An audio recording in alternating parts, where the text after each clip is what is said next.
Monsieur le Président, à la fin de ces plaidoiries des avocats sur ce point précis, le candidat du MRC, Maurice Kamto, souhaite prendre la parole. C'est lui le candidat et c'est lui le requérant. Monsieur le Président, nous vous prions donc de permettre que M. Kamto Maurice prenne la parole pour clore cette partie. C'est légitime. Merci, Monsieur le Président. Honorables membres du Conseil constitutionnel, Mesdames et Messieurs, je connais et j'ai le privilège de connaître un certain nombre d'entre vous. Ce qui est en cause ce matin, ce n'est pas vos compétences respectives en tant que juriste et magistrat. Ce n'est pas votre intégrité personnelle.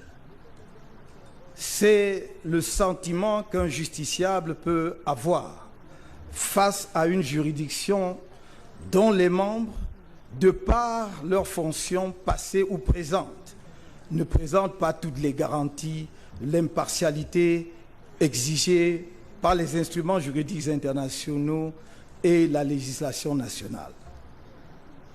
Je peux comprendre la gêne, parce que cette question peut induire le sentiment qu'il y aurait d'emblée disqualification de quelques-uns d'entre vous à connaître du contentieux qui vous a été soumis sur le fond.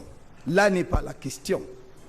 La question, c'est de savoir si, à la fin de ce contentieux électoral, les justiciables que nous sommes, à commencer par moi-même, mais également l'opinion nationale et éventuellement internationale, aura le sentiment que de hauts magistrats, d'honorables conseils à la Cour suprême, qui, pour diverses raisons, comme on l'a dit tout à l'heure, se sont retrouvés membres d'un parti politique dont un des candidats à l'élection est une émanation, peuvent, dans des conditions de sérénité, dans des conditions d'impartialité, rendre une décision qui ne souffre pas de suspicion légitime.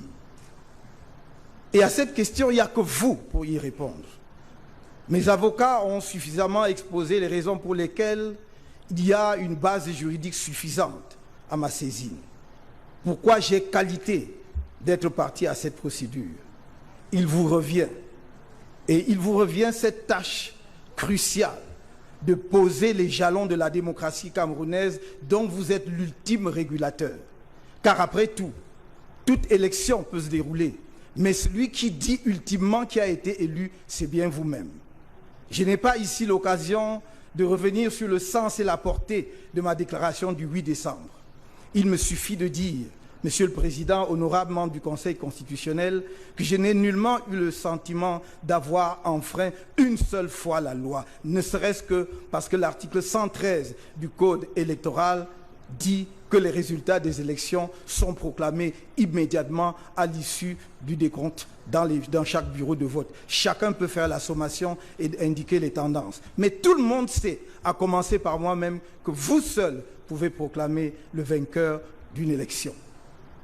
Si je ferme cette parenthèse, je voudrais revenir substantiellement au sens de notre démarche. Ce n'est pas une défiance vis-à-vis de la Cour ou du Conseil. Ce n'est même pas une défiance vis-à-vis des personnes interpellées. C'est simplement la soumission à votre auguste instance de faits, et rien que de faits. Et c'est à vous-même d'examiner ces faits et de savoir ce que vous voulez en faire. Comme on l'a dit tout à l'heure, nous aurions pu ne pas passer par cette phase de la procédure si ceux qui d'entre vous sont concernés par cette procédure de récusation avaient senti, éprouvé la nécessité d'un déport. Vous avez dit, Monsieur le Président, qui donc va recomposer le Conseil constitutionnel si d'aventure notre requête devant vous prospérait? La même personne qui vous nomme. Mais il se trouve d'ailleurs que la même personne, cette personne-là qui vous nomme, était candidate à l'élection qui vient d'avoir lieu. Et on voit bien le caractère inextricable de notre système. Et si vous ne faites pas l'effort justement qui vous hisse, oh, pas à hauteur des dieux, on aurait voulu, mais quand même un tout petit peu en dessous d'eux, pour dire ici et maintenant ce qui va être la fondation de la démocratie camerounaise dans ses bases juridiques essentielles, en disant, dans ce cas-ci, bien que le président de la République qui nous nomme soit candidat à cette élection présidentielle, nous avons le devoir de contribuer à la stabilité et la paix dans notre pays en rendant la bonne décision dans cette affaire. Ce n'est pas simplement une question de compétence, la base est là. Quand on dit que vous avez la compétence de la compétence, vous avez la compétence de votre propre compétence. Non seulement pour connaître de l'affaire, mais également pour vous prononcer sur toutes les questions qui sont soumises devant vous. Parce que vous êtes la seule juridiction camerounaise qui statue une fois pour toutes. Vos décisions sont sans recours. La Cour suprême est une instance ultime. Après une longue procédure qui part des tribunaux d'instance en passant par la Cour d'appel, vous jugez une fois pour toutes. C'est donc à vous, et c'est à votre conscience que je m'en remets, c'est à votre conscience que je fais appel, pour que vous donniez aussi un message puissant aux populations camerounaises qui nous regardent et qui espèrent que ce que nous, hommes politiques, nous n'arrivons pas à faire sur le terrain de la politique, vous allez y mettre bon ordre en disant le droit. Merci.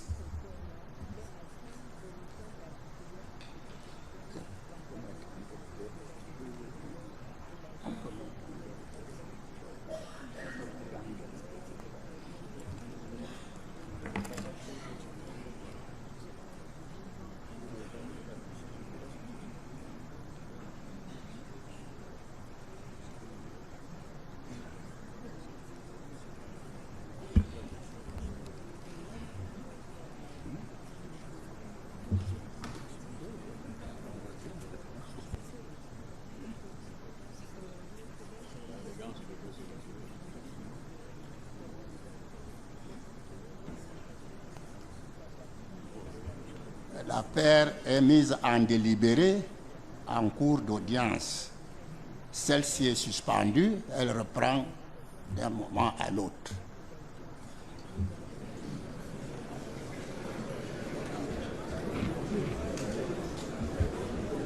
Prenez-nous le texte.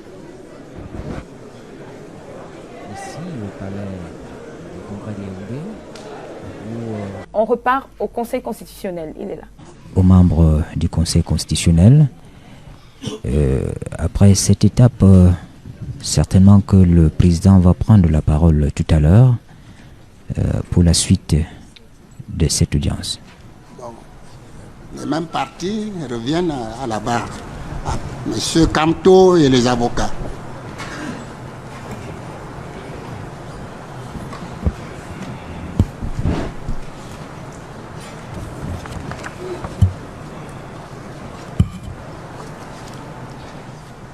Le Conseil a délibéré et avant de vous donner le dispositif de la décision, on aimerait donner quelques éléments de ces motifs à l'intention du public qui a suivi le débat.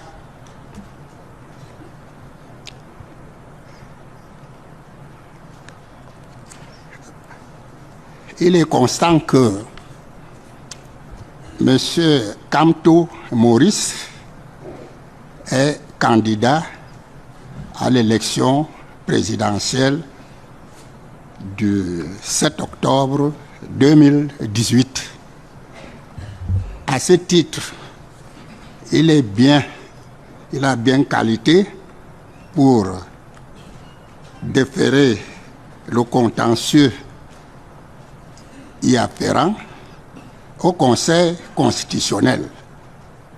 Mais à l'occasion de ce contentieux, il a introduit une demande de récusation se lisant dans son dispositif notamment ce qui suit. faire droit à la récusation, au vu de ce qui précède, qu'il plaise au Conseil constitutionnel, entre autres donc, faire droit à la récusation de tel, transmettre à qui de droit ce qui appartiendra pour qu'il soit pourvu au remplacement de ce membre par l'autorité ou l'organe de désignation concerné. Il s'agit donc de mettre fin aux fonctions de membres du Conseil constitutionnel, aux membres ainsi récusés. Et ce point se trouve dans la situation d'une question préjudicielle qui doit être réglée par une législation, une procédure spéciale. Et à ce titre, nous arrivons sur la loi qui a été évoquée, la loi de 2004, sur le statut des membres du Conseil. On nous a lu les incompatibilités, le serment, mais la même loi prévoit au chapitre 6, parle de la sécession des fonctions des membres du Conseil, qui rejoint donc le dispositif de la demande de récusation. Et c'est cet article 10 qui a été lu par le rapporteur dans les termes ci-après. Le Conseil constitutionnel, statuant à la majorité des 2/3 de ses membres, peut d'office ou à la demande de l'autorité de désignation mettre fin au terme d'une procédure contradictoire aux fonctions d'un membre qui aurait méconnu ses obligations, enfreint le régime des incompatibilités ou perdu la jouissance de ses droits civils et politiques. Or, il n'y a que le Conseil lui-même, d'office, ou à la demande de l'autorité qui a désigné les membres.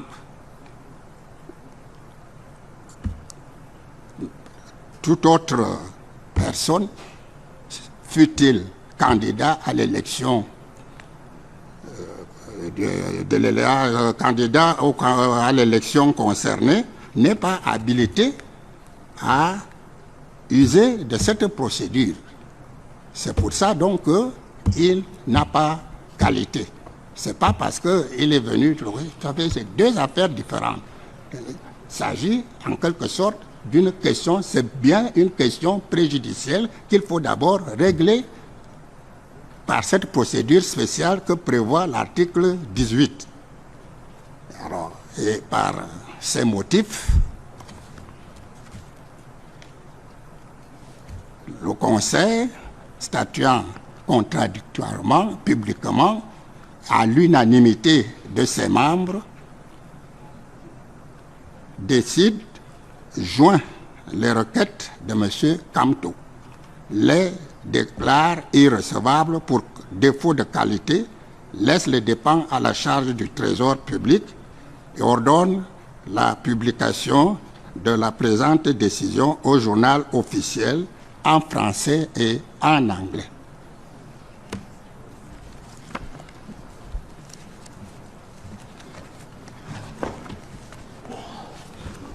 That's the decision, the ruling of the Constitutional Council.